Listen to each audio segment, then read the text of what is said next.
Hello there, this is Aaron Chase fan, coming to you live in Toronto. So yes, this is a SmackDown post show. So I'm just gonna give you what I thought about the show. First, I'm gonna tell you how if it's good or bad. For the most part, it is good. Some little bad stuff, but I'll give it a solid B. But I don't like the grade shows, so overall, it's a good show. Now let's start talking about what happened on the show. So before the opening of the show, we got a backstage segment with Daniel Bryan and The Miz. As you know, Daniel Bryan is now the number one contender for the Universal title at Royal Rumble. But The Miz felt like he needs to get revenge on The Fiend, that he needs, for going at his family. But The Miz, obviously upset, gave in and said, you know what? He's all yours. You told him, beat The Fiend. And then the opening of the show started. And I did not expect this, but I liked it. I liked this part. So the opening of the show started with Sasha Banks' theme coming out. Sasha Banks is coming out, and then she waits for her tag team partner and best friend, Bayley. They come to the ring, cut a promo, very bad promo. The promo wasn't that good. About how we're all losers and resolutions for this year, we're all going to fail, stuff like that. And they talk about Lacey a bit. You know how they're getting, Sasha Banks especially, trying to use Lacey's family, her daughter, to get to her. So Lacey Evans comes out with Dana Brooke. And Lacey talks about what I just said, how they're Sasha Banks and Bayley are using her to get using her daughter, her family, trying to get under his skin, right? That's what good heels do. I like that. Good heels should good heels if they're involved with somebody who has a family and that wants to make it personal, do it. Do it. That's what good heels do. Got no problem with that. And then we got Alexa Bliss and Nikki Cross coming out. Alexa Bliss talks about this. Nikki Cross talks about how they want to get back in the women's tag team title pictures. And then a three-way tag team match. So two on two on two. So it'll be Nikki Cross and Alexa Bliss versus Sasha Banks and Bayley versus Lacey Evans and Dana Brooke. So what did I think of this match? I thought this match was a good opening match. It's a very solid match. Um, Dana Brooke really impressed me. She's gotten a lot better. I would say this: Sasha Banks is probably the best seller among the women. I wouldn't say the best in WWE, but she's among the best. Alexa Bliss is a very good face. Her offense is very good for a baby face. I know some of you don't like her offense. As a heel, yeah. Nikki Cross is Nikki Cross. She's good. Lacey Evans is actually quite good too. I know some people don't like her wrestling, but she's gotten better too, and her gimmick's one of the best. What can I say? Uh, Bayley, among the four horsewomen, actually she's the most smoothest of among the four. So, what happened in this match? Um, Lacey Evans, the finish match, Lacey Evans um, gave Sasha Banks the women's right. And Dana Brooke, who tagged in, climbed up the rope and did an awkward swanton bomb onto Sasha Banks for the 1, 2, 3. There, that's it. Lacey Evans and Dana Brooke won the match. Later on in the show, it was announced that Lacey Evans will take on Sasha Banks next week on SmackDown, which is about time. I know they had a singles match, but that ended in a DQ, I believe. I don't remember. So next we had a backstage segment where this is quoting up a metal barrel, and then Mandy comes up to him, try to talk to what happened last week, right when Dolph Ziggler put the fruitcake on the floor and then smashed it with his shoe. Willis wasn't really having any of it. Told Mandy that he didn't see it, which bullshit. Of course he saw it. He's on Twitter and he's on Instagram. Of course he would see something like that. But he told his mom has seen it. But he has a match to prepare for later tonight. Later tonight, right? Next, we got to see Chad Gable take on Revival member Dash Wilder after they were talking in the backstage segment, Revival. And obviously, Shorty Gable came out. Shorty Gable's basically saying he's comfortable in his own skin. He's not ashamed of being short. He's gone over it. And then, yeah, after that, the match happened. That was shown earlier before. That wasn't exactly a backstage segment during the show. So what happened in this match? Scott Dawson was at the announce table. So Chad Gable got this win, obviously. I don't know if Dash Wilder's ever had a singles match on the main roster or if he in NXT. If he has, tell me down below. So after this, we got our first ever returns. Sheamus. His music hits. He walks down the entrance. Gets in the ring. Revival are like scared, obviously. I knew from the start he wasn't coming back as a babyface. I just don't see him as a babyface. So Revival and over Gable, but they let him go. So he got to trick everybody. Revival will go out of the room.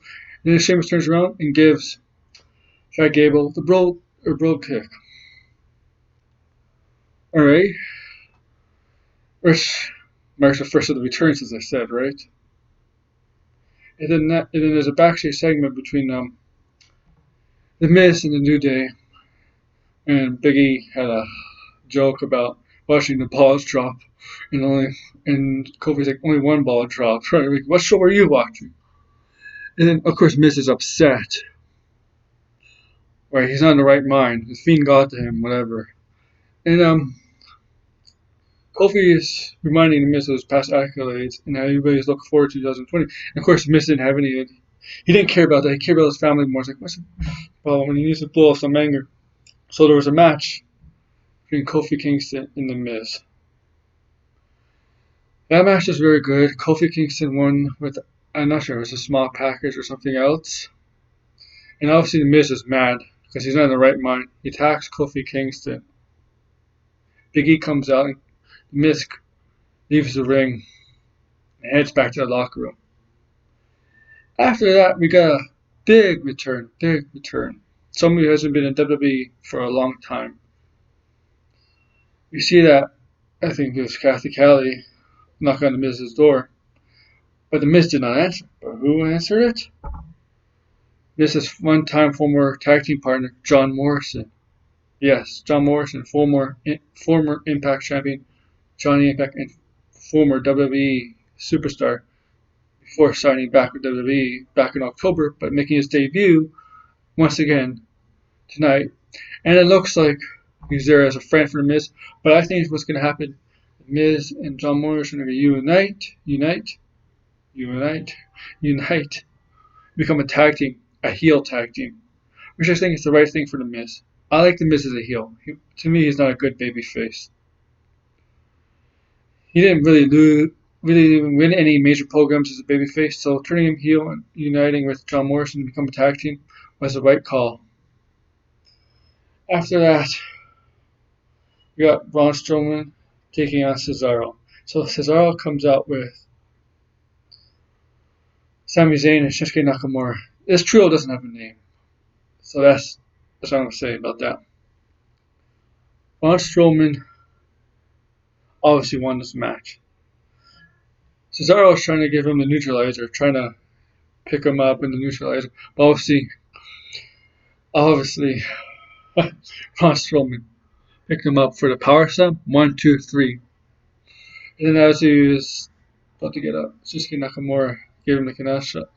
His finishing move, the Kanasha, whatever it's called. And that was it. It looks like it's going to be Braun Strowman challenging Shinsuke Nakamura for an Intercontinental title in the near future. Maybe at Royal Rumble or maybe on a SmackDown. Depends on the Royal Rumble situation if they're going to both enter it. Which they can. If they have a match on Royal Rumble, they can later enter the Royal Rumble match, right? Depends on the timing of the show. That's in the future. Oh, we get to another backstage segment. This backstage segment is before that match, but it is very important. You see Daniel Bryan talking about how he's going to beat the Fiend at a Royal Rumble and become the Universal Champion. But you see Roman Reigns announce himself entering the Royal Rumble and that he's going to win the Royal Rumble and win the Universal title at WrestleMania. And if Daniel Bryan is the champion, he's going to beat Daniel Bryan for the Universal title at WrestleMania. I like that as a tease. I don't think this match is going to happen at WrestleMania. Maybe, but I think it's going to be Roman Reigns versus Bray Wyatt, The Fiend at WrestleMania. That seems like the direction that speculation and rumors are having it. And also early in the show, it just felt the right thing to do. Having Miz, you can see the Miz out of that picture, the Fiend and Daniel Bryan picture. He's going to go on to the New Day, reuniting with John Morrison. So that's good to get the Miz out of that picture. And earlier in the show, Elias was in the middle of the ring. I don't know what the point of this. I guess it's just to have him announce his entry to the Royal Rumble. Why just have him do a backstage segment? And you can have a small match, put on a women's title match, not a title match, put on a women's match. Have Carmella do something. I don't know. No need for Elias to be in the middle of the ring. Maybe it's just to waste time. Yeah, I think he just announce his entering the Royal Rumble in a backstage segment, sitting on something and playing the guitar. That's how I would book it. So now with the main event, Baron Corbin or King Corbin and Dolph Ziggler taking on Daniel Bryan and Roman Reigns. This match was good. The ending was good. I say the ending was a great ending.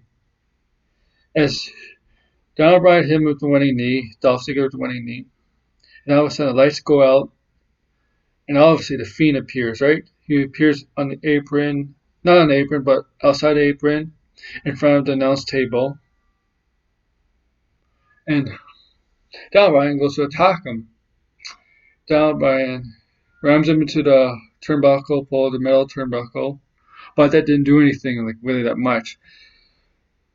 The Fiend put on the mandible claw once, and then he put on the mandible claw twice, and he after putting him through the barricade, put on the mandible claw. And all of a sudden, lights go out, he disappears, right? Roman Reigns goes to check on Daniel Bryan, but all of a sudden Dolph Ziggler attacks Roman Reigns. And then Baron Corbin attacks Roman Reigns after they put him back in the ring.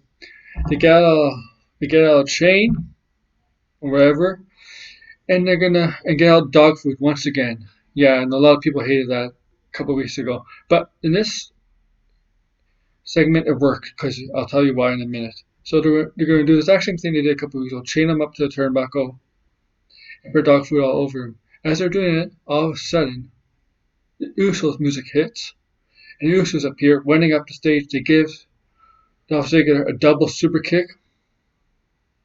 Do the same thing with Baron Corbin. Baron Corbin goes out of the ring, and they do a flying Uso, which is both of them jump over the rope. If you notice something, they both have short hair, so they cut their hair. And then after that, they go check on their cousin, Roman Reigns, asks for the key, and they unchain them. And that's SmackDown. So what does this mean? It means in the new year, they wanted to make a big time episode with returnees. And a heel turn, obviously. I think, Miz is going to turn heel. So next week we're going to have Lacey Evans versus Sasha Banks, finally.